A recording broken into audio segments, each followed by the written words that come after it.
කොහොමද ඔයාලට ටික කාලයකට පස්සේ රසවත් වීඩියෝ එකක් අරගෙන තමයි අද ආවේ. ඉතින් වීඩියෝ එක අවසන් වෙනකන් රැඳෙන්න කියලා ආරාධනා කරනවා. අපි අද හදන්නේ රස 3කට වෙරළු අච්චාරු. අපි මේ වෙරළු අච්චාරු එකට අමු වෙරළු වගේම ඉදුණු වෙරළු පාවිච්චි කරනවා. ඒ වගේම තමයි මිරිස් කුඩු, ලුණු කුඩු, ගම්මිරිස් කුඩු, සීනි, වතුර, විනාගිරි මේ රසවත් වෙරළු අච්චාරු එකට අවශ්‍ය කරනවා.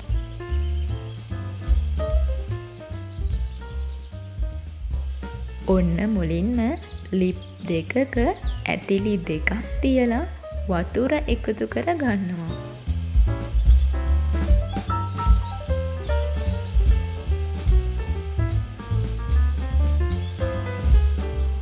ඊට පස්සේ ඉදුණු වෙරළු ටිකයි අමු වෙරළු ටිකයි වෙන වෙනම තඹ ගන්න යන්නේ. වෙරළු ටික තැම්බෙනකන් අපි යමු අපේ පළමු අච්චාරු එක හදන හැටි බලන්න. මං අමු වෙරළු ටිකක් ඉතිරි කරගන්නවා ඔයාලා දකින්න ඇති. ඒ වෙරළු ටික මං වන් ගෙඩියට දාලා කොටා ගන්න තමයි මේ හදන්නේ. මේ වෙරළු අච්චාරු එකකට එකක් පරාද නැහැ. ඒ හින්දා ඉස්සරහට මොකද වෙන්නේ කියලා බලන් ඉන්නකෝ. මුලින්ම මිරිස් කුඩු ටිකක් එකතු කර ගන්නවා. ඊට පස්සේ සීනි, ගම්මිරිස් කුඩු, ලුණු කුඩු එකතු කර ගන්නවා. අවසානයේදී විනාගිරි ටිකක් එකතු කරගෙන ආයෙත් කොටා ගමු.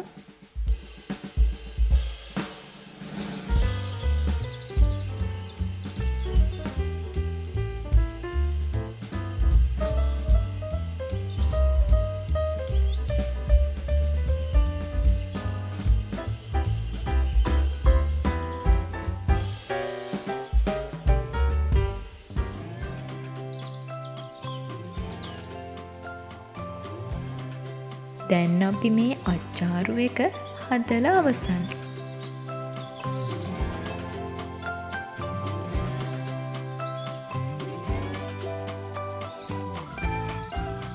දැන් වෙරළු ටික ගානට තැම්බිලා තියෙන්නේ.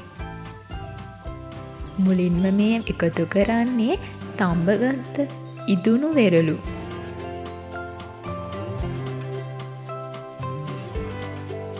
මේ තමයි තඹගත්ත අමු වෙරළු.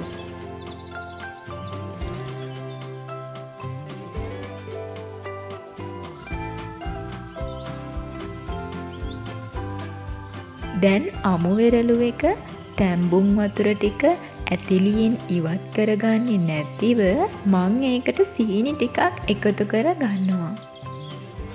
සීනි ටික පැණි වෙනකන් ලිපේ තියාගන්න අවශ්‍යයි.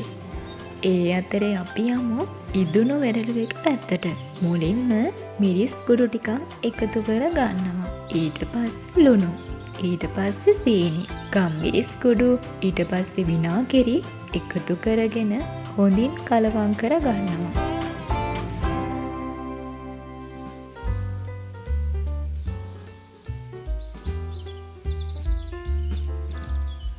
අපි මේ විදියට වෙරළු අච්චාරු එකක් මීට කලිනුත් හැදුවා. ඒ අමු වෙරළු තඹගෙන.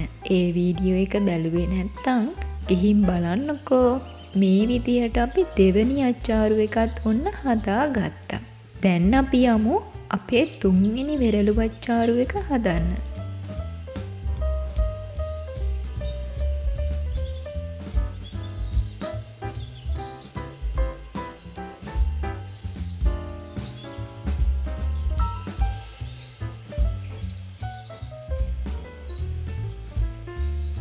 මේ ගානට පැණියුණු වෙලා තිබුණාම ප්‍රමාණවත්. ඒකට මං වෙරළු ටික දාලා විනාඩි 10ක් විතර ගින්දර ටිකක් අඩු කරලා ලිපේ තියනවා. මේ විදිහටත් හදලා රස කොහොමද කියලා බලන්නකෝ.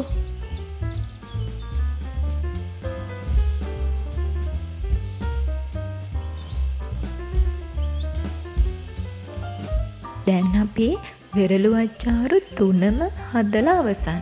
මේ තමයි අමු වෙරළු කොටලා අපි මුලින්ම හදාගත්ත වෙරළු අච්චාරු එක. මේ තමයි ඉදුණු වෙරළු තම්බලා අපි දෙවනුව හදාගත්ත වෙරළු අච්චාරු එක. මේ තමයි අමු වෙරළු තම්බලා අපි අවසානයේදී හදාගත්ත වෙරළු අච්චාරු එක. ඔයාලත් මේ විදිහට හදලා රස කියන්නකෝ. ගිහින් එන්න, පරිස්සමින් ඉන්න.